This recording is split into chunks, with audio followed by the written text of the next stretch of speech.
at 7:30. We start our first of three important 7:30 matchups. We got number 6 Oregon, who's 4-0, traveling to number 3 Penn State, who's 3-0, and probably the biggest game of the day. When you're talking about overall playoff picture, overall seeding, this is going to be a game that's going to matter in December.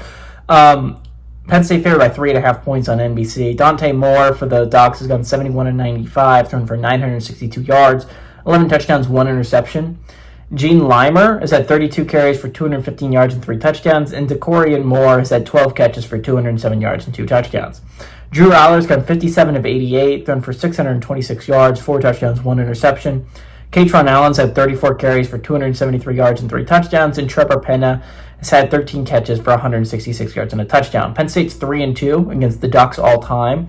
Last game did go to Oregon in 2024. I'm sure we all remember the Big Ten championship game. Oregon is 1-0 when traveling to Penn State, and they are 2-0 when it's a one-possession football game. Dan Lanning's obviously 1-0 against the Nittany Lions in his career. Franklin's 0-1. They played each other in the Big Ten championship game last year for the number 1 overall seed in the country. This is an important game. This is a really important game.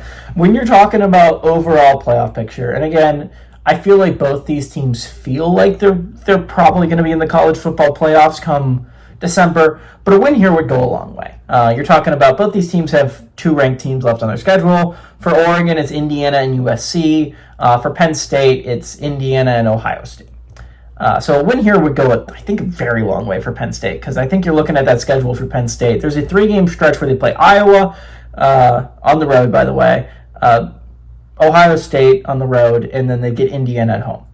That's a tough 3-game stretch, and you would love it if you're Penn State, if you had the wiggle room to at least feel comfortable to go to the college football playoffs if you go 1-2 in that stretch. Like, even if you fall flat on your face and go 1-2, you would still feel pretty solidly in the picture if you go 1-2 in that stretch.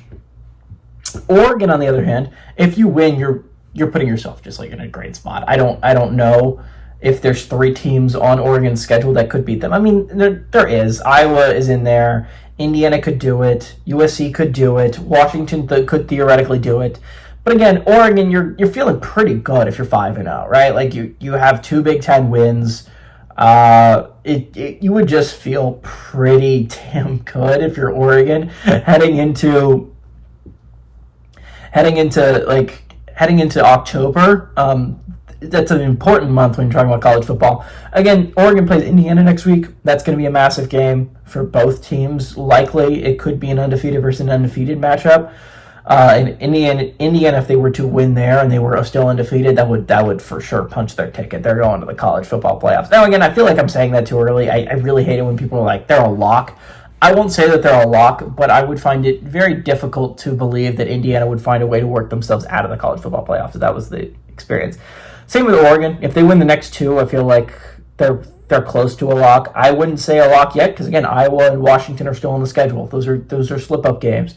USC is a very losable game for Oregon, but this is a big game for Oregon, big game for Penn State. I'm worried about Dante Moore on the road in Happy Valley. I think he's going to make some mistakes. I don't think Penn State's offense is perfect or even very good for that matter, but I do think they do just enough. I think this is a defensive grind-out battle, and I think because it's in Happy Valley, I think Dante Moore is going to throw 1 or 2 interceptions that I think is going to end up losing the Ducks this game. Give me the Nittany Lions at home to win. I like the Nittany Lions to cover here.